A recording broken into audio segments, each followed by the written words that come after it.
Bro, you cannot tell me right now, no matter what the outcome was, that we did not just watch the best card of 2019.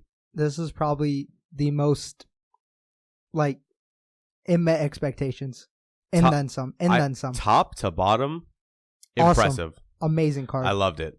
Every fight, I was like, this is why this is the best card of the year. Not a lot of bad judging either.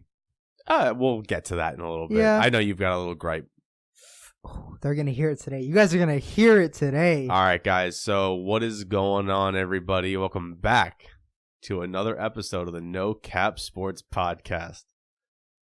Zach. What's good, guys? You're the leader today again. Yeah. You're the leader in the house. Yeah. I'm your co-host today. So, I mean, we're always equally, co-hosts. Yeah, we're equally co-hosts. We share everything. But usually I say, like, I'm your host. That's my co-host. Yeah, you know what? You're the host. I'm your co-host. And I'm Chris. We're co-hosts. But anyways. Zach, so what's going on today? So, let's start off with some bowl predictions. Ooh, so the reason we're going bowl predictions this early is because by the time we're doing a show for the week that the big bowl games are, we have a little bit something different planned for that. So we feel like we should probably get some bowl predictions out there now. Yeah, definitely. We're probably going to focus around the top 25 teams around those bowls, not the lesser known ones. So let's start off December 28th, Cotton Bowl. The Memphis Tigers, your number 17, 12-1 Memphis Tigers, going against the number 10, 10-2 Penn State Nittany Lions. What are your thoughts on it? Let's hear it. So, Penn State is one of those teams in the Big Ten where they always find ways to win games, but they're one of the least impressive Big Ten big-name teams that I've seen. Now, that's not saying a lot because I say that about Michigan. I say that about probably most of the Big Ten teams. Wisconsin, all these teams find ways to win because they all beat each other. Memphis, on the other hand, a team in the American Conference. One of those teams where they just lost their head coach. He's going to Florida State. But this Memphis team has been a power in that American Conference for 3 seasons now. Their offense is a very it's hard to defend against. It's a lethal offense because they're explosive. They're very, very explosive, and I think that this might be one of the most explosive offenses outside of Ohio State that Penn State's probably seen this year. So I'm still going to give it to Penn State, but I think it's going to be a very close game where I think Penn State might win it 31-28, which is tough because I don't know if Penn State can score 31, but it's Memphis, so I know Memphis is going to keep the score high. So I know I should be rooting for my Big Ten fam, but I don't think you should root for the conference fam. I think you should. It looks good for our conference when we win. Yeah, it does look better for bowl wins, saying, "Wow, they won the Cotton Bowl." But I am a huge Memphis fan. I love Memphis. I like what they do there. They're one of my favorite non-Power 5 schools. And honestly, just the way they've been playing this year, it doesn't look like they're slowing down. Even though their head coach is leaving, doesn't look like it's going to affect them, Yeah, I'm very happy. I think I've said it on the past podcast when we talked about it. Coach Norvell coming over, I'm excited for it. I'm very excited for it. I don't know how he's going to do there, but I know Memphis is going to show up. And they're going to win that game. What do you got final score? 37-31. Yeah, we both have Penn State scoring 31. It's just a matter of what Memphis is going to score. Yeah. I don't know, man. I think out of all of them, this is probably the one I have the toughest picking, funnily enough. For sure. And these are the two teams that are probably the lowest ranked going against each other in a big bowl game. Not wrong there. Hit me next. So on December 28th, we're getting more the playoff semifinals games. Both are being played. So December 28th. That's really early. You've got your LSU Tigers. Let's go, baby. Which, congratulations to Joe Burrow for winning the Heisman. Heisman winner. First one for LSU in 50 years, 60 years. Going up against the 12-1 number 4 Oklahoma Sooners, who they found a way back into that playoff. And I wish they weren't going against Oklahoma. But this is the matchup I want to see. Jalen and Burrow. Jalen versus Joe. The two best, arguably, quarterbacks in this. They were the two guys we basically had as Heisman favorites behind Tua or with Tua before Tua went down. Yeah, and I mean, I'm still a huge Jalen fan. Love Jalen Hurts. Love CeeDee Lamb. I love how explosive their offense can be. We saw that in the Baylor game, in overtime, where they were handedly running the ball down their throats, and Baylor looked defeated there. I don't want to talk about Baylor right now. Hold on. This is not the hate on Baylor train, okay? I'm not hating on Baylor. Baylor has the best 2 losses anyone can have of a 2-loss team. You're not wrong. Oklahoma twice. You're not wrong. But I don't see them being able to compete with LSU. LSU's offense is a different breed. LSU's defense is so solid that I don't see Oklahoma being able to do, what they did to Baylor. And you're going to see a difference between Pac-12 defense and SEC defense there. Pac-12 defenses have been getting better. Can't take that away from them. Or Big 12. I'm sorry. I always do that. I was waiting for you to sort of stop and you never did. So yeah, I always do that. Big 12 defense, which by the way, Oklahoma's defense is much improved this year versus the last 2, which was a big issue with Oklahoma because remember, when they made the playoff last year, they lost 54-51. Yeah. I don't think they're going to give up 51 points to LSU, but I don't think they can win this game. And I know you're going to hate me for going back to this, but in that Baylor game, they could not play man. They could not play man at all. And they were getting torched by a true freshman who's out there just slinging bombs. He was like 3 for 3, 161 yards. Yeah, that's insane. But they were playing man. Fully, and he's getting torched. Full everything, letting you guys know. I was rooting for Baylor in the game against Oklahoma. And I was rooting for Oklahoma. I don't hate Oklahoma. I love Jalen Hurts. I have said on here time and time again, probably a 3rd or 4th round pick in the NFL. But I was rooting for a good game. And I'm glad Baylor got back into it because once they lost their starting quarterback, the second string guy came in. He didn't look very good, but he threw a touchdown. But their offense looked terrible, and then the third string guy came in and almost led the comeback. He brought them all the way back, and unfortunately they lost. But I was rooting for Baylor because on this podcast I sort of said I think Baylor's got the best coach in the nation because he's taken a team of a lot of lesser guys and not as talented players and gotten the most out of them. I mean, you can't tell me Baylor hasn't been impressive with what they have. They haven't.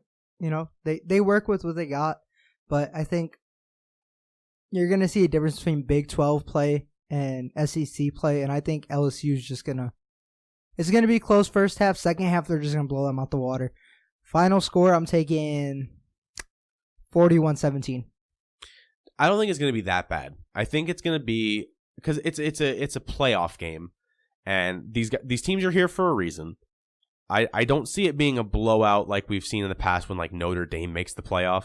No, it was Michigan State, Alabama. That was a bad one I remember, where Michigan State didn't even score a point, I don't think. Yeah, there have been a few, very few since, we've had like a playoff or these huge bowl games. They're not ever terrible games. They're not ever blowouts. It's very rare that happens because these are 2 good teams and they're here for a reason. It's teams 1 and 4. I am going to take LSU because I still think they're the favorite no matter what. They should probably be in the national championship. They should probably win the national championship. That would be a sort of, big ending to the big year that they've had. I'm going to say that Oklahoma still finds a way to score about 30 points, but I think LSU scores about 45. That's fair. Yeah.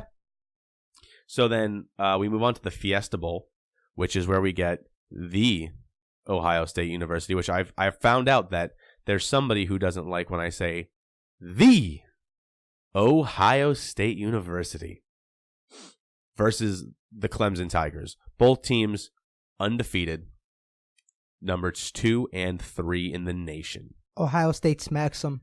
Yeah, I think Clemson gets smacked. Just moving on. We don't need to talk about this anymore. Justin Fields, he's thrown 2 picks all year. Trevor Lawrence is going to get exposed in this game, and I think they're gonna start questioning him like they questioned Jake Fromm last year. Because I remember Jake Fromm got a little bit of heat last year. His numbers didn't look as good as his freshman year, and they were like, oh, is this really the guy? And look at him now. I mean, nobody really talks about Jake Fromm anymore. The kid's a great player. He's a stud, but fell off. Yeah, no, Fromm had a really bad season when it comes to his coming of moving on from college to NFL. It's very disappointing because he was such a promising player last season, and there was a lot of hope that he would get better, and he didn't make that sort of leap to be better. He was a lot worse this season. So anyway, that's not what we're here to talk about though. Fields, he outstanding season, 2 interceptions. Lawrence, he started off the season pretty rocky and he ended up pretty well, but Clemson all in all wasn't a very impressive team this season, even though they won all of their games. They're 13-0 or 12-0. I forgot how many games they played. Yeah, they're 13-0. Sorry about that. They won the ACC championship game, of course, so that's 13. Who's in the ACC? Virginia. UNC is going to be the next Florida State for the ACC. Like North Carolina is going to have those team that team that's going to be even close to competing with Clemson, but not going to be there. Yeah, UNC was a team that this year they were in a lot of games and they still ended up being like 6-6. Should have went for 2 though. Yeah, it was. Didn't they lose like a lot of those games? They lost by 7 points. Very or close, less. very close. So yeah, I think Clemson's gonna get smacked. I've been saying it. The ACC was not strong, and Clemson is probably the weakest of the 4 teams. Like I think if Oklahoma and Clemson played, Oklahoma would beat them for sure. So for me, this is a fairly easy Ohio State. I could see it being about, I don't know, maybe a 52-21. So you see this as a blowout, but you don't see the other game as a blowout? I don't see the other game as a blowout. But you just said there shouldn't be any blowouts in this. Yeah, well, sometimes you remember that Clemson's in the playoff. All right, come on. They're playing against the. Let's move on. Let's move on. The Ohio State University. Moving on. All right, so let's move on to the Orange Bowl. So we've got those Virginia Cavaliers, the 9-4 Virginia Cavaliers, going up against the Florida Gators. Number 9, Florida Gators. Unfortunately, we're going to have to say the Gators are going to win this. Sadly, they're going to stomp Virginia. Yeah, Virginia, I mean, probably the worst team to be in one of these high-profile bowl games is Virginia. They're a 4-loss team in the ACC, and as we've said plenty of times, ACC unimpressive. You've got 4 losses. You're going against an SEC team. That SEC team has played with 3 different quarterbacks and has lost 2 games this year. Gators defense is just going to swarm Virginia. Gators offense not the greatest, but they'll run the ball down Virginia's throat. They'll get it done, and they'll win like 28-3. 41-10. I think it's going to be a blowout. I mean, it's going to be. I have it as a blowout regardless. It's just I think it's going to be a low-scoring blowout. I think that Florida is just going to be Florida and be disrespectful and just like show no mercy, and they're gonna run up the score. All right, yeah. I mean, no matter what happens, I think we both have Florida. All right, next game. This is where it starts to get fun. All right, we've got the Rose Bowl, the Oregon Ducks, who.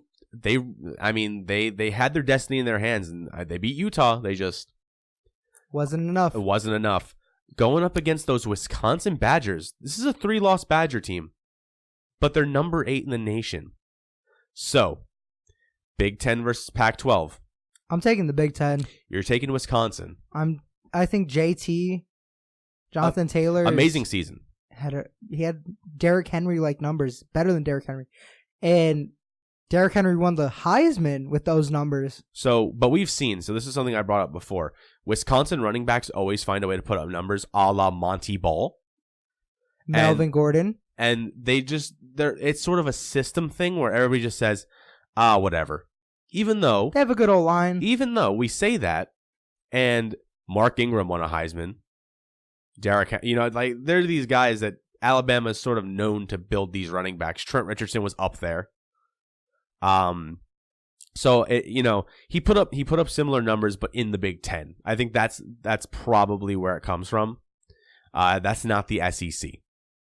So you've got Wisconsin. Do you believe enough in their quarterback? Yeah. I don't think Oregon's gonna be able to, I think it'll actually be a close game. I just don't think Oregon is gonna know how to stop the run. So, because we've seen you can rely on the run pretty heavy and win. They did that against us. Ohio State did that against Michigan too.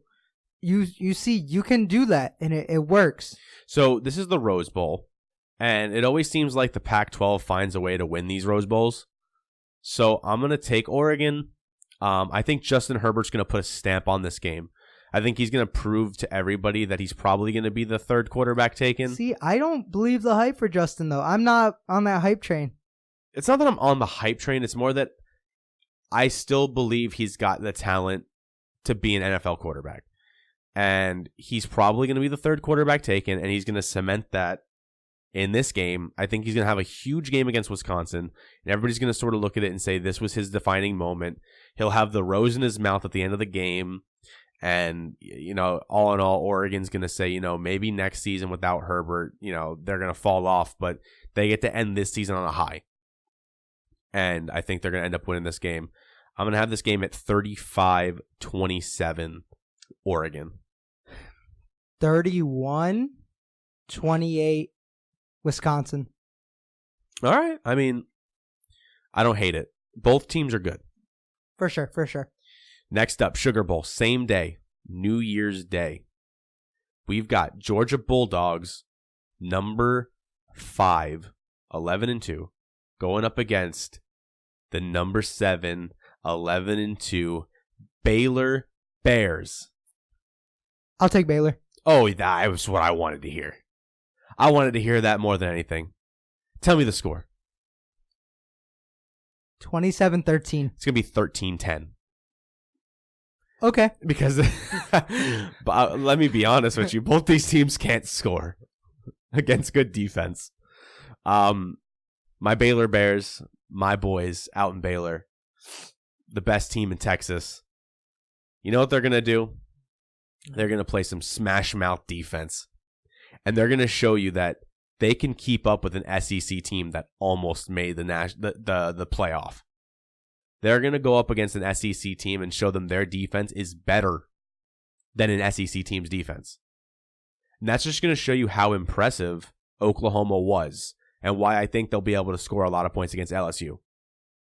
Because Baylor played Oklahoma so tough, and Oklahoma still scored points. And I think that's why Oklahoma's still going to score against LSU. But anyway, Baylor, Matt Rule, all the boys there. I love them. I don't even care. Like, I don't have to talk about this anymore. I see you rolling your eyes over there. It doesn't matter because I've been fawning over Baylor for months. Moving on. There's another game on New Year's Day. I know. I might be there. It's not one of the big bowl games, but it's two huge teams. I think it's still a big bowl game. It's still a New Year's game. Hey, what's the name of the bowl? Is it the Verbo now? It's the Verbo Citrus Bowl. Anyway, we've got the Alabama Crimson Tide going up against the Michigan Wolverines. No, it's the University of Michigan Wolverines. Michigan Wolverines. What do you have to say about this one? I'm so excited for this game. I'm so excited. For Michigan, this is really this is one of those games where it's either Michigan wins and people put respect on Michigan's name. Actually, let me rephrase that because I already know the narrative's gonna be, well, they beat a team without Tua. They beat an Alabama team without Tua. But Jerry Jeudy's playing. Ruggs is playing. Devontae Smith's playing. Same team. Still have a really good quarterback. It's Alabama for a reason, It's not like their recruits are slouches. But even this, Matt Jones, quarterback, he's played really well. He's not bad. He's played really well. So I hate this narrative that they always push with, but it's not Tua good. It's still a kid who's good enough to be on Alabama. Alabama Crimson Tide, the one of the best teams of the decade. It's not like Nick Saban just says, "Oh, we're gonna have one quarterback on this roster, and the rest are just gonna be a bunch of bums." Bro, that's like Jalen Tua. Exactly the same thing. And on our side, we got Joe Milton. Shout out Joe Milton. He came from over here, from Olympia High School. Shout out Olympia High School. And over in Ann Arbor, this kid's going to be the future for us. That's the talk. Talk of the town's Joe Milton in the future. You know, he's got that buzz going. He's athletic, tall, can throw bombs. I have a fast. question, though. What's up? Is McCaffrey ever going to get a shot? Next year is Dylan's year. Okay. So Dylan's going to be a senior next year, too. And it works out because Shay's gone. Dylan gets 1 year. Full starter. Gets to show out. Milton's going to be there for 2 or 3 more years. He's redshirted this year? No. He didn't. McCaffrey didn't. No, not McCaffrey. Milton. I need to check. Because if he redshirted, he'll have 3 years. I think he played 4 games this year. I don't know. Okay. I'd have to check. Because you can still play in your redshirt year. You just can't play a certain amount, and then you're not redshirt anymore. Up to 4 games. So he might have redshirt freshman, and then next year will be his actual freshman, basically. You know what I mean? Like, so anyway, he'll have 3 years. And he's going to show out. But we got to look at Alabama right now. Josh Uche declared for the draft. I'm not sure how many kids said they're playing or not right now. I'm not sure off the top of my head. But I think Michigan's going to do good in this. Really, my biggest question to you is, what is the final score and the outcome of this game? Because I only see 2 outcomes. 24-21 Michigan. Okay. So I see and you're going to have Alabama blowing us out. I already know. So here's the thing. I see 2 outcomes from this game. One is Alabama blows out Michigan, which that's what a lot of people are probably going to say is going to happen. Yeah. I'm in the minority here. And the other option for this game that could happen is that Alabama blows out Michigan. Because it's really tough, because I don't think Michigan's offense is going to be good enough to beat Alabama, and I don't think their defense is good enough to stop Alabama. And it's tough because this is an Alabama team that, I mean, yes, they lost 2 games this year, to Auburn and LSU, but at the end of the day, they're still Alabama, and we've seen Saban in the past just, especially in bowl games that aren't super important to him, they're just so much better than who they're going against that they can just walk in there and it look like they're not playing hard, and it's 33-0 in like the second quarter. So for me, I mean, I think Alabama will blow out Michigan, not because I want them to, just because of the way it feels like it's going to happen. I think the biggest test you're going to see early is how our secondary does against their receivers. Yeah, I mean, we saw against with Michigan and Ohio State. We were playing good. The way that Michigan was beating Ohio State was through the air, and it was just a matter of those receivers making catches, and they weren't. But I'm talking about our secondary, not Alabama's. Gotcha. Our secondary has been exposed. I think Matt Jones might have 450 passing yards. We have what? We have a little bit over a month, or under a month we had to prepare. I think we're going to get it right, but I think we're still going to give up a lot of yards. All right. So this leaves the national championship. We both have LSU and Ohio State. The Ohio State. LSU wins, moving on. What is your final score? Doesn't matter. 42-10 LSU. Go Tigers, baby. Okay. 42-10. Well then, I'm going to take Ohio State in an upset. That's such an unreasonable number. Yeah, no, you said 42-10, and I was like, all right, well, if Ohio State scores 10 points, I'll eat my shorts. Like, I'm going to take Ohio State. I think LSU is going to have one of those seasons where everybody, everybody's on this Go Tigers hype now. And it's a big thing because, listen, I was on the bandwagon before it was cool. You were on the bandwagon in week 7, I remember. Not week 7. Week 7. Before that. Anyway. I'll Texas A&M? Who? Yeah, exactly. Don't even try. Aren't those your boys? What? Who? I've never heard of them. They're a good SEC school. You said they're not an SEC school. They're in the Big 12. That's a Big 12 team, bro. What else we got? Anyway, we got Auburn. No, hold on.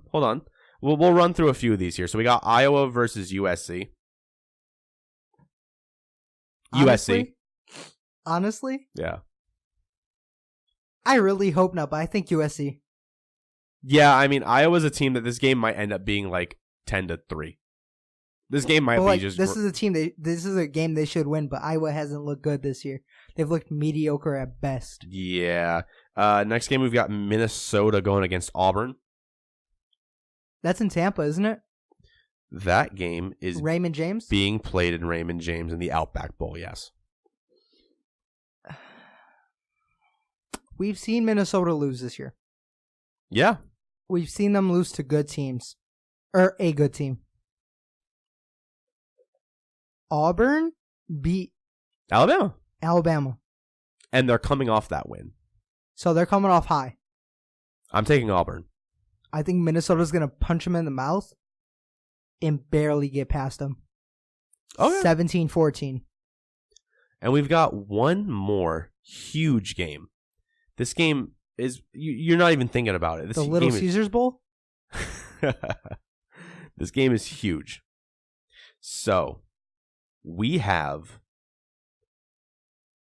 the winner in the FCS. Who do you think it's going to be? Who is it? South Dakota State? And we have North Dakota State, James Madison, Weber State, Montana State. Those are the teams that are in it. Montana State and North Dakota State both have really good programs. So does James Madison, though. That's tough. I'm going to ride North Dakota State all the way. I don't know. We're sitting here talking about FCS schools, and Danny's dying because we're talking about Division II. Hey, bro, respect. You got to put respect on Division II. Who came from? Carson Wentz, D2. Easton Stick. He has a ring. Easton Stick, D2. Anyway, lots of D2 talent in the NFL.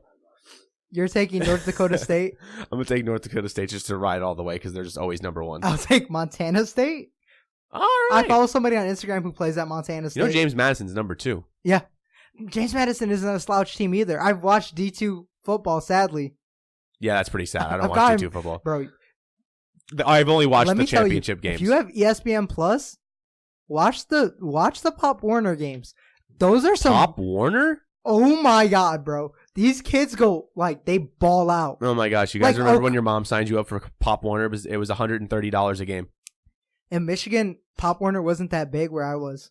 So bro, everybody in our county, everybody was, yo, I used to play Pop Warner. I'm gonna play on the high school team now. Bro, I don't give a. Isn't that like when I came down here? I remember one of the kids, he wasn't good enough to play on the JV team, so our coach was like, "Go play on Pop Warner." So he used to wear his Pop Warner jersey to school because all the other kids had to do it. Yikes. And I remember they used to make fun of him so much for it. I feel so bad. Anyway, FCS is basically Pop Warner compared to Division I. Listen, no. You got to put some respect on them. Okay, fine. Carson Wentz is lucky that he played in the best FCS team. Who could compete against some bad FBS teams. Whatever. Anyway, what do you want to talk about next? So, a little news came out a couple days ago. New England got caught cheating. I'm not surprised. Can we just... listen, this podcast isn't long enough, so I'm going to give you the short, concise way. Oh my gosh, I can't believe New England is cheating again. I mean, cheating for the first time. They're videotaping again? Are you surprised by that? You surprised by that? Are you? I'm looking around the room. Is anybody surprised by this? So was Deflategate a What do you mean conspiracy? Deflategate was real? Videotape gate is real, bro. Spygate, everything. I don't get nothing here. Nothing here surprises me. This is the Patriots. If you don't think they're cheating, you're wrong. You're stupid. If you're not cheating, you're not trying, like Danny just said. But guess what? I hate them still, and it doesn't change anything because they're still cheating. That's what they do. Bill Belichick, you're talking about the most in-depth, detail-oriented guy in the game, doesn't know his team is cheating. Oh, don't point that videotape over that sideline for, a little bit of time here. That didn't happen. But, like, of all teams, Cincinnati, the worst team in the NFL. Oh, my gosh. Imagine having tape on anybody. Imagine pointing. But, like, I'm saying getting caught. Imagine getting it to Cincinnati. Are you that bad? Are the Patriots that bad they had to cheat against Cincinnati? Bro, I guarantee you, like, the guy was just wearing, like, he had, like, a New England shirt on with a camera, and they were like, well, this looks suspicious. He's like, oh, my cover's blown. Yeah, you bet. I bet Cincinnati planted that guy, right? Oh, my God. I think it's just a mess. It's so funny to me. It's Belichick's son. I'm telling you right now, Belichick's son was doing it. Oh, my. In other news, so we had two big things come out today. Yeah, we can't talk more about the Patriots because I'll just keep going. Yeah. So, Tom Coughlin, he was what, VP? He was in the front office. Yeah, for Jacksonville, got fired today after 3 seasons with them. So, there's been a lot of bad stuff coming out of the Jacksonville front office recently, especially with finding players for not going to quote unquote mandatory meetings. What was it, $700,000 for one player? Something like that. And these meetings aren't mandatory at all. They're just finding guys for not showing up to voluntary meetings. And then even with I was talking to you on the way here, Telvin Smith, he actually sat out all season because he just didn't want to play for the Jacksonville Jaguars. He was taking time off. I mean, you see, like, it's so crazy. Think about Jacksonville 2 years ago. Saxonville. Their defense was unstoppable. They were 1 game away from the Super Bowl, and they were up in that game early. And look at it, 2 years later, their best player they've ever had there gets shipped to LA. What do you mean the best player they've ever had there is Gardner Minshew? Minshew Mania, baby. Minshew Mania. I bought some jorts. All right, well, I don't want to talk about it anymore. Let's talk about Tom Coughlin. I don't want to hear about your jorts. Oh, my God. We're not here to talk about your jorts. I'm joking. You better wear jorts on the next podcast. On the live stream? Yeah, on your next live stream, I want to see you in jorts. We'll have jorts. If you don't have jorts on, I'm not doing it. That means I have to go to like Walmart and buy them. Do they sell them out? Is that a Walmart thing? I don't know where jorts are. I don't know either. I'm not going to lie to you. I'm going to poll the audience. I'm going to do that on Twitter after this episode. Where can we buy jorts from? Where do you guys buy your jorts? Because if you're listening to this and you wear jorts, we love you, but stop wearing jorts. Anyways, what are your thoughts on this, though? Like, honestly. The Jags need to make some changes. It does. Is that a step in the right direction to you? I don't know. I think Tom Coughlin should probably just be their coach, even though I like Doug Marrone. Have Doug Marrone move over in a less... No, Doug Marrone won't do that. Doug Marrone could probably coach about 80% of these football teams in the league and do good and win and go 9-7, 10-6. Then what's the problem here? Just their front office? Injuries, the front office turmoil. Jacksonville's not a free agency destination. Okay. Nick Foles was the guy they signed. Okay. For a lot of money. Anyways, moving on to... Hey, there was one more story. Yeah. I brought this one up because I wanted to talk about it a little bit. Yeah. This is somebody who's had to deal with a lot of free agency in the past. I shed a tear when I saw the news the other day. Josh Gordon suspended indefinitely again for failing another drug test. Josh, my guy. I thought we had something here. I thought you cleaned it up a little bit. But man, once you're a drug user, it seems like you're never going to stop. And I thought he had a little bit of a clean. It looked like he was getting clean too. With the Patriots, he was all good. Goes to Seattle. Of course, Seattle. It's legal there. Weed is legal in Seattle. And what does he do? He gets popped again. Disappointed. Catch him in the XFL. Stop. Josh Gordon. It's going to happen. Stop. It's going to happen. Stop. He's going to be in the XFL, watch. If Josh Gordon was in the XFL, he'd be in the Hall of Fame after one game. I guarantee you. He's going to be torching people in the XFL. He's going to be exposing defenses in the XFL. He's not going to be in the XFL. He's going to be suspended indefinitely from the NFL. He's probably never going to come back, and he'll just stop playing football. Which sucks. Because this is a very talented kid. It is what it is. You reap what you sow. That's true. Speaking of which... Wait, hold on. Before we move on, one last thing on Josh Gordon. So you say catch him in the XFL. Unfortunately, we didn't really talk about this because it's a very small niche of people who actually even remember that this even exists. It's because it's not getting marketed yet. I think when it gets closer, people are going to start. But not only that, what I was going to go towards, the AFL actually had to close its doors. Yeah. The Arena Football League, which only exists for very few people these days. This used to have a video game. Arena Football used to have a video game. R.I.P. It's a fun video game too, though. The AFL has to close its doors. It's finally out of money. And, R.I.P. AFL. Hopefully the XFL can come in and at least put something together here. And, Josh Gordon, I wish you the best, and I hope you get clean. You're going to have a long career in the XFL, buddy. Don't worry. Stop. Don't you worry. Move on. So, we've had some trouble in paradise, it seems, with our good old boys in Cleveland. OBJ should leave. Jarvis Landry should leave. Baker Mayfield's bad for everybody. Who's the problem there? Baker Is it Mayfield. Kitchens? It's Freddie and Baker. I think Greg Williams should have become head coach there. Wow, what a great defensive coordinator Greg Williams is. It's not a bad defensive coordinator. I love that guy. He should be our head coach. Fire Adam Gase. All right. So, OBJ. Did they hit a chord?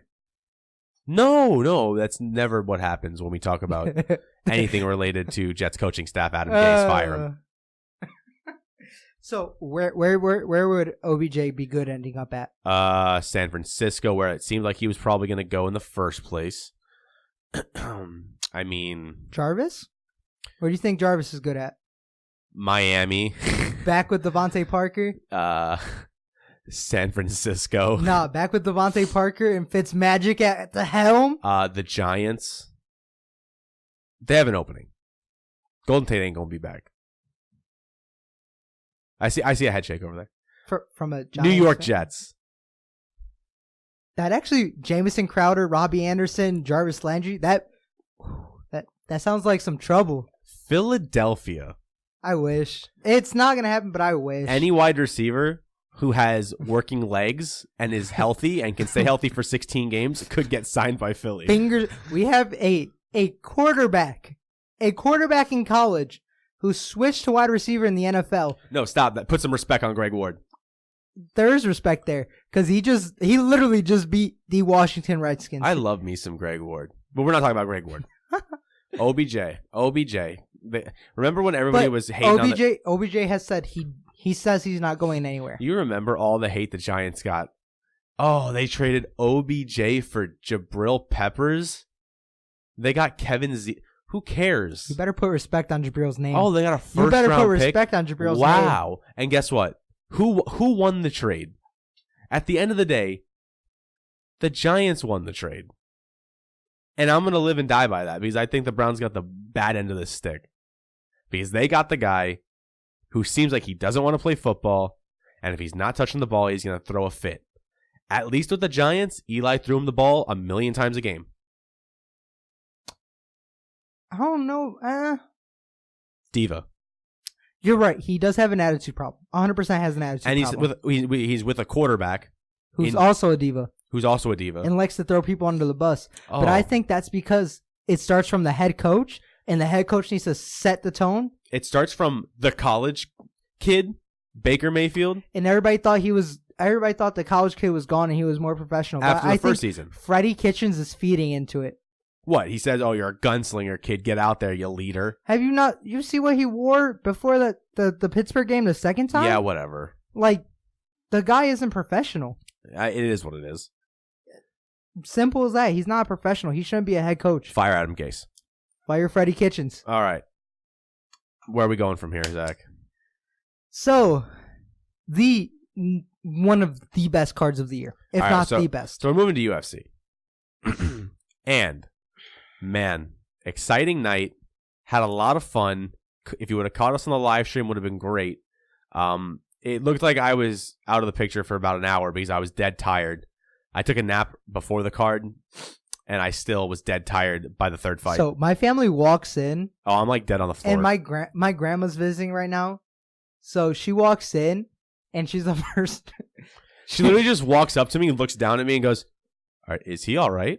My grandma doesn't speak good. She speaks broken English. So she looks at me. She says, "He okay? Is he fine?" And she's waving to Chris. And Chris looks up and just like his eyes are half open. And he just like lethargically lifts his hand and waves. And my mom walks in after. She's like it looked like there was a dead body. And I was the one who like strangled him. Yeah, I mean, I have a really bad issue with staying awake late at night because I don't know why. I think it might be because I just have too much caffeine during the day and I just crash. So anyway, this card, I remember the whole thing. I don't care how tired I was. I was so excited. So, Zach, we said it was the best card. It lived up to the hype. It was better than the hype, but you want to start at the bottom? Let's start from the bottom, work our way up. All right, go ahead. So, on the early prelims, the big fights we keyed in on, Jessica Ai, the 5-pound weighing in overweight. She lost. She won. Oh, I'm sorry, she won. Decision win. Which, that's a loss to her. Sajara Eubanks added her afterwards and talking mad smack, so maybe look for a fight there. Maybe I hope she comes in at weight this time because she tweeted a few days before the weigh-in. She's like, "Oh, guess how much I weigh right now? It looks pretty good, right?" That's just unprofessional. And then she comes in 5 pounds overweight. But it is what it is. She had a 5-pound weight advantage. She just,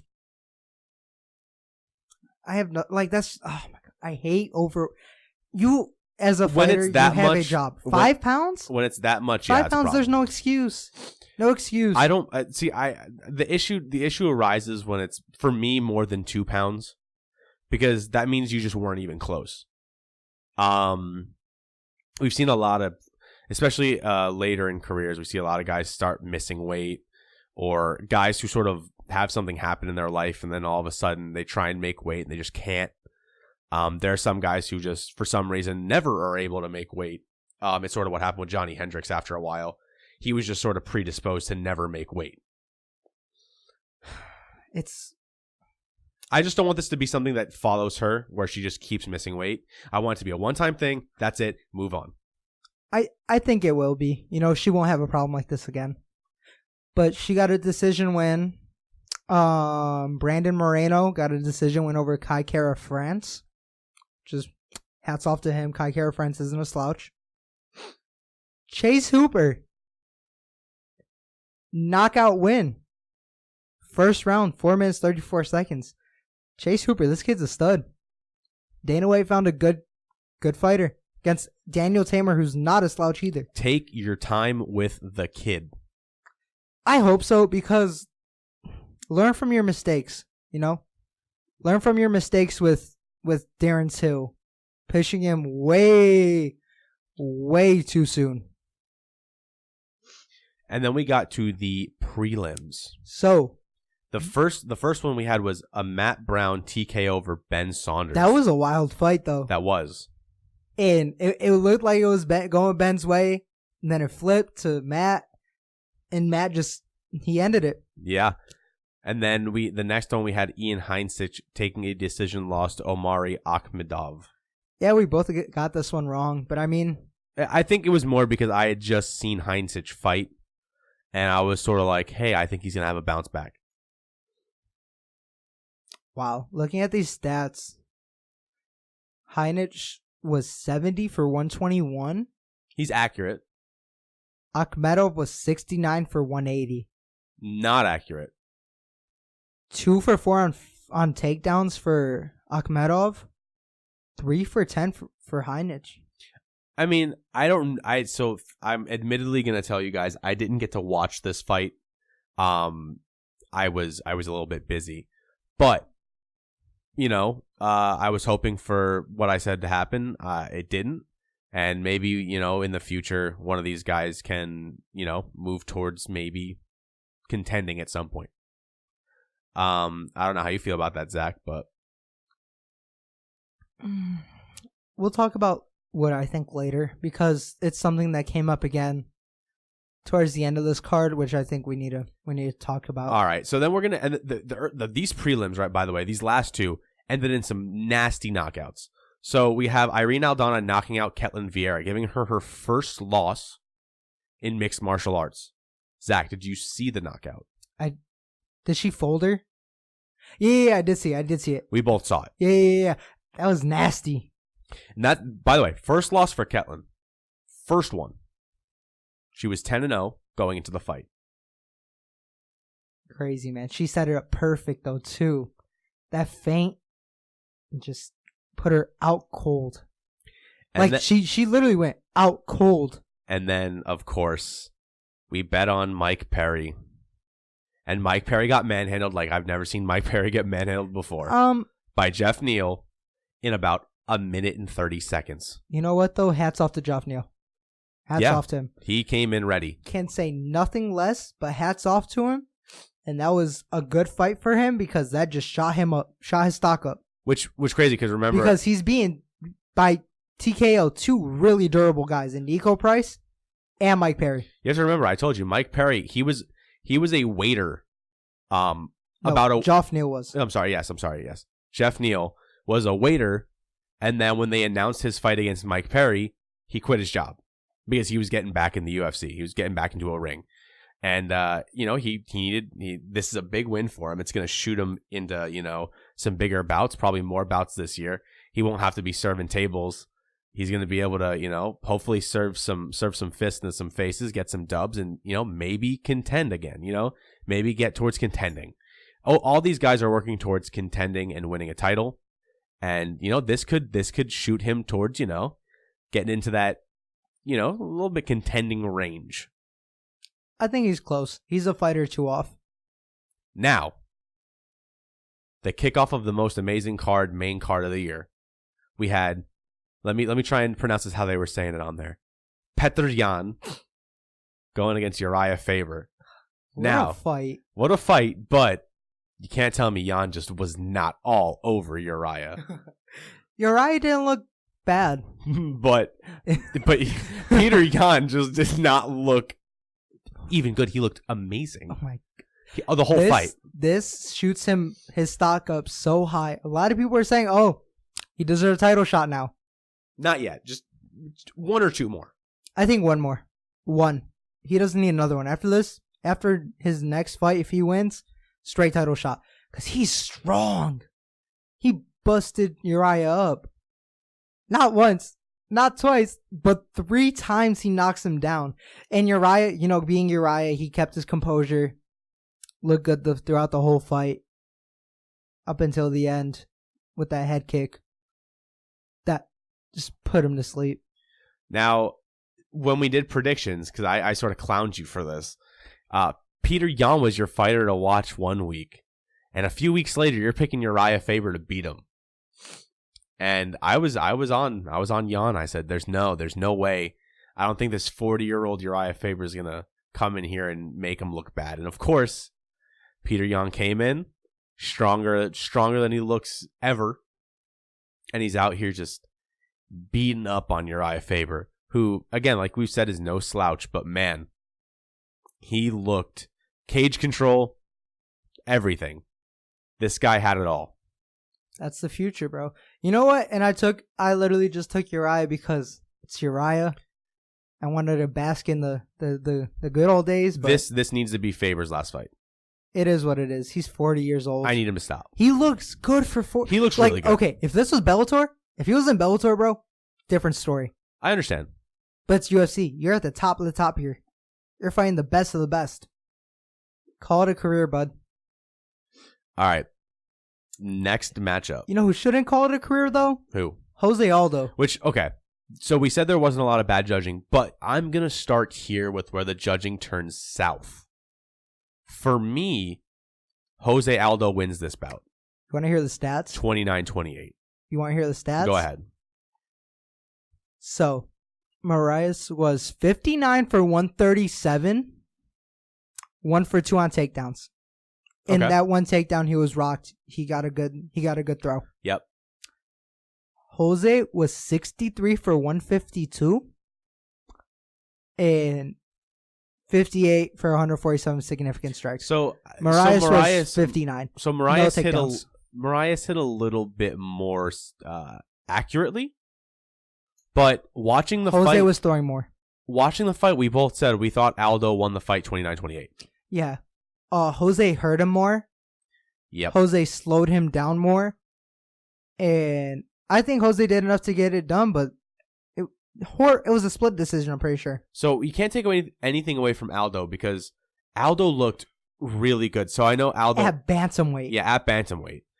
He looked really good. And I was like, maybe this new Aldo can, maybe look like old Aldo, I think this helps his stock. It doesn't take anything away from him because a lot of people think this was a robbery. And, a lot of people. And Marias, you have to remember, just came off. He's still the number one behind the champion in his weight class. So Jose moves to top 5? He'll top 10? I would say probably 6 or 7. Okay. I mean, Cody's at 8, so we'll talk about him in a little bit. Yeah. Amanda Nunes versus Jermaine. The random. Now hold on. So this was a fight that I sort of scoffed at, like, oh, whatever, it's Nunes and Jermaine. Jermaine's gonna get knocked out round 1. Ha, it's funny. It almost happened, but then that's when fireworks erupted. The upkick. In the second round, we saw Amanda get hurt because Jermaine all of a sudden decided she was going to show up. And then in round 3, Amanda comes in, she starts beating on Jermaine, and then she gets hurt. And then in round 4, she's beating up on Jermaine, and then she gets hurt, and then she just lays on Jermaine. What was the choke? She almost got a choke, and Jermaine almost got a choke. Okay, here's how easily that everything gets thrown back in my face. And this is... Here it is, ready? If Jermaine even had a sliver of a ground game, she wins this fight by choke, triangle choke. Literally putting Amanda out cold. Amanda should have probably been submitted 3 or 4 times in this match, but because Jermaine's ground game is non-existent and she looks like she's never done a submission in her life, Amanda was able to get out every single time. Jermaine. And then round 5 happened, and what did Amanda do? She took down Jermaine and laid on top of her for 5 minutes and took the win. It's for me. But see, like when John Jones fought like boring, quote unquote boring, against Thiago Santos, like how much flack did he get? Yeah. Like people wouldn't shut up. When Amanda does it, they basically applauded her. Well, you have to. I mean, I think the biggest thing here. But Amanda got hurt a bunch. Okay, look, like Amanda legit got her knees buckled after. Yeah, Amanda legit got like knocked out on her feet for about 2 seconds, falling down, and ended up on top of Jermaine. And if Jermaine actually knew what was going on, I think she could have flipped guard and could have ended the fight right there. But that's the funny thing is because legit, if Jermaine had any idea how to use ground game, like I said, this fight is over. She just has no clue what she's doing down there. And it's unfortunate for her because she would be champion right now if she had even a sliver of ground game. But she just doesn't. She's, stand up strike. Once Amanda took her down, she kept fighting to try and get the ref to bring them back up. She kept trying to hold Amanda back, hold her down. She was being smart. And unfortunately for her, the ref stopped stepping in after a while. And we just had Amanda laying on top for a while. Which moves on to our next fight. Hey, we got a title change. And new. We got a title change. But like what we said, you go featherweight. You never go against Holloway again till he loses. And he lost. And he did. Alexander Volkanovski beats Max Holloway decisively. Not even close. It was a good fight. It just wasn't close. But like he fought the blueprint on how you're supposed to fight Max Holloway. 100%. In just like if you think about it, we could have never saw this fight if he would have lost Chad Mendes. Because in that Chad Mendes fight, Chad Mendes knocked him down and hurt him. So I mean, that just goes to show you how close we were to not seeing this fight. But we did. We got it, and we saw what happened. Amazing fight. We've got a new champion. Volkanovski's 21-1. But here's the thing now. With Volkanovski, is the first match he's going to get as champion a rematch against Max? I'd hope so, but I don't know. Because, you might see maybe Zabit. Maybe. I don't think he's ready. I think he's still about a fight or two away. If Korean Zombie wins. No. Ooh, you could set up Frankie versus Max again. I mean, you could see that. If Frankie wins on this card coming up, you could set up Frankie versus Max 2, and then winner fights Volkanovski again. See, okay, I mean that. I'm playing matchmaker right now. I got you. I like it. Sounds like a good fight though. I mean, this was a good fight. I liked watching it. Volkanovski really just controlled this fight. He is the shorter man, but he had the reach advantage. Well, see, like nobody ever takes down Max Holloway. He never gets taken down. Volkanovski was 0 for 4 on his takedown attempts. But what Alex did really well is his striking. Because you see early he threw those leg kicks. A lot of leg kicks. And that hurt Max. Because Max's lead leg is now gone. He has to switch stance. It was so swollen. You could see the difference. When you switch stance, you can't beat somebody like that. You can't beat somebody like Volkanovski when you're fighting out of, you're not your normal stance. You have the reach on, or you don't have the reach on. You have the height on him. But the way he's fighting, he's not letting you get close to him. He's fighting at a distance where you're not able to touch him. Good for Volkanovski. I hope this starts a very nice title reign for him. I do think he's a very talented guy. He's a pure athlete. He's a pure athlete, rugby player, used to be 205, fighting at 145 or whatever it is. I mean, that's something else. That dude packs power. But this is the fight we want to talk about, Zach. The main event of the evening. Who is the real welterweight champion of the world? It's Kamaru Usman. For now. Kamaru Usman and Colby Covington had one of the most outstandingly fun stand-up, just fight each other, one-on-one, mano-a-mano. Don't even try for a takedown. Don't shoot for anything. Just go for it, stand up, and wail at each other for 5 rounds. And on the judges' scorecards, before the final knockout, it was 3-1 Usman, 2-2 draw, and 3-1 Colby. That should tell you how hard it was to decide who was winning this fight. It wasn't a knockout. Now, hold on. For me, going into the 5th round, I had it 2-2. For Zack, he had it 3-1 for Colby. I had multiple friends who had it 3-1 for Colby as well, but they said they could see a 2-2 as well. Yeah, 2-2 wasn't far off. So, the 5th round, the highly contested round, Usman all over Colby. At the end. The halfway point. Halfway point's at the end. The first 2 minutes was dominated by Colby. And then Usman catches Colby, and Colby gets knocked down. And it looks like it's going to be over. And Colby gets back up. And we're like, all right, he's back up. Let's get it. And then still throwing. Right when he gets up, he's still throwing, but he gets hit again, and he gets hit again.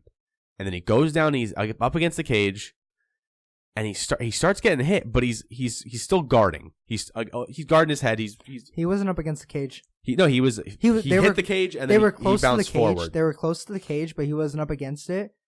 It was one where he fell back into it and then sort of sat and then started to Colby block on his head. Colby gives guard.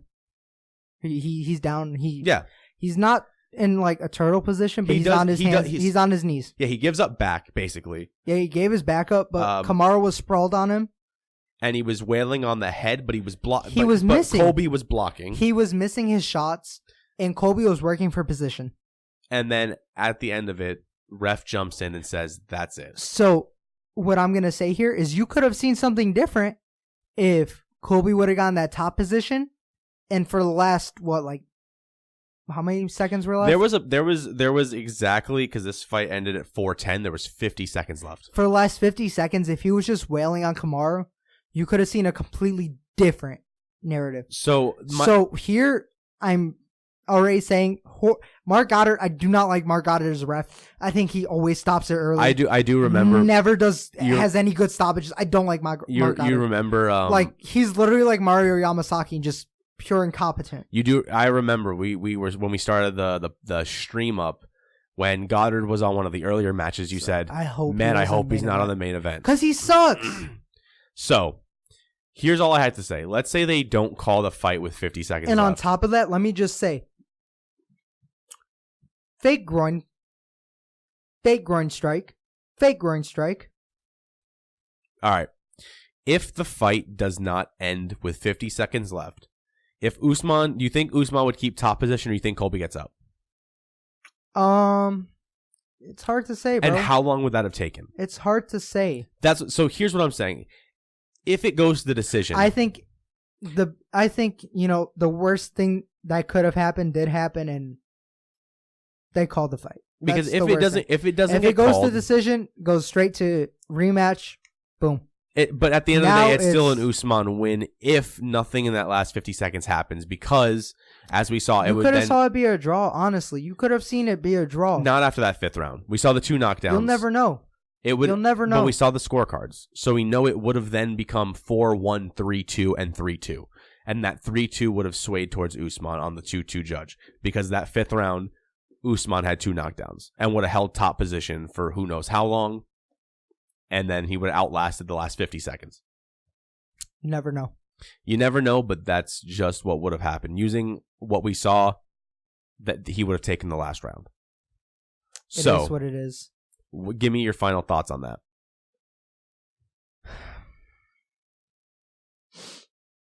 Okay. My biggest problem with all of this. First of all, how are you going to dog somebody for running out of the cage after losing an amazing fight? Like, an amazing fight. It is what it is. They said he lost. He runs out of the cage. That's just pure. He's a pure athlete. That's pure just because he's so competitive.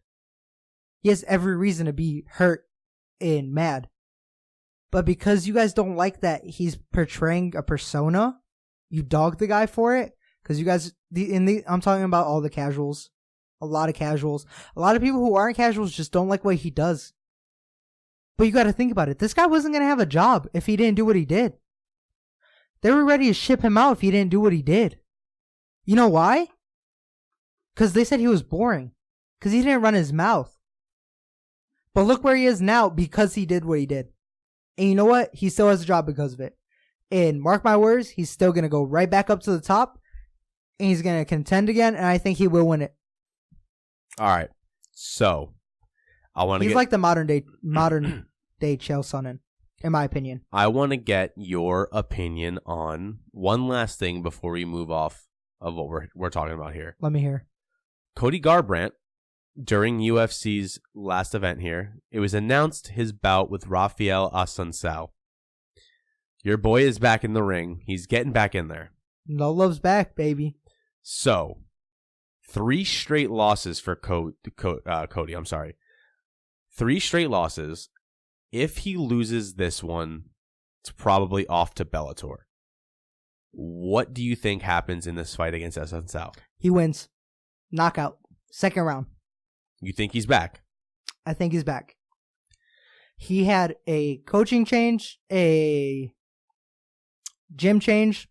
He's still at Alpha Male, but he's training with Mark Henry now. You know, he's out in New Jersey. This is going to be good for him. I think he needs to go to a sports psychologist, honestly, in my honest opinion. I think that's going to help him calm his nerves a lot more. He also needs to... But I think with Mark Henry as his new head coach, things are going to look good for him. So, we talked about this a little bit earlier. I don't see many very good wins on his resume. He's really only beaten 1 or 2 guys out of his 10 or 11 wins that most people know. And in his 3 biggest fights, he's lost them. So yeah, he may have been beating Dillashaw. He beat Dominic Cruz, and that's a huge fight. He Dominic Cruz beat TJ. That's right. Okay, yeah. So and There's a triangle. and It's the one beats one beats the other, and the other one can't beat the other one. Yeah. And Cody manhandled Dom. So the last 3 have been L's. You're hoping he gets the win. If he doesn't, it's probably going to be a year or 2 in Bellator, and then he'll come back strong. He'll be in the prime of his career at that point. If he loses. Yeah. But see, Cody's all natural. He doesn't need to use EPOs or anything like that to cheat to win. So, all right. It is what it is, bro. So, Zach, let's end it off with your fighter to watch. Who you got? So, my fighter to watch, excuse me, is one of the guys who ended up last year as the UFC put him as one of the rising stars of the UFC. I think he lost that behind Izzy. I think Israel won that. Israel Adesanya. But Alexander Hernandez. For those of you who don't know, Alexander Hernandez currently is 11-2 in the UFC. He is a lightweight. He has notable wins over Beneil Dariush, Olivier Arbon-Mercier, and his most recent one was Francisco Trinaldo. A lot of people said that was a robbery. I didn't see it as a robbery. So Mexico's been churning out a lot of these UFC people these days. He's from Texas. Yeah, he's Mexican.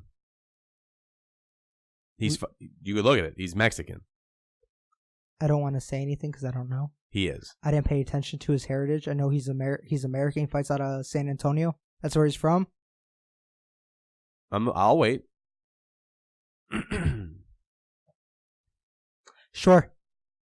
Okay, sure. That's all we're getting from that one. Sure.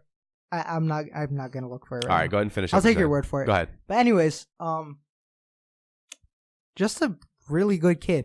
But this is one of the cases where they pushed him too early, too fast, and they put him against Cowboy earlier this year. TKO lost to Cowboy, but it is what it is. They pushed him too early, too fast, and I think he learned more from that fight than a lot of these fights he's had before. Like, his Beneil Dariush fight was a 42-second fight, but he knocked him out cold, like sleeping. And he has this attitude that really is going to help him in the future. He's a good kid to watch.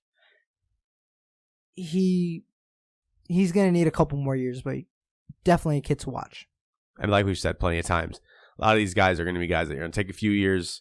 Not every one of them is going to be guys that you're going to see right now who are going to go right at it, like Peter Yan, who were a fight away from being a contender. Anyway, Zach, great show. How you feeling? You guys got me a little bit heated. I'm not gonna lie. I like when you're heated. I'm a little bit heated about that Colby thing. It's a lot of fun when you're heated. I love talking about. Yeah. Love talking when you're heated. You might see me a little bit more heated this Saturday when we live stream UFC Busan. Yeah, you're gonna be heated for that one. Maybe if you guys get me going on Colby, I'll just let it all out. It's no cap, and we just. That's all I want. No cap. I just want you to go off on people. I want you to go off on these people. Anyway, guys. Thank you guys so much for tuning in. Thanks for listening this week. Yeah, catch us on all the platforms, Spotify, podcast, YouTube. And we're going to catch you guys in the next one. It's going to be a good one. And we'll see you guys then. Peace. Peace.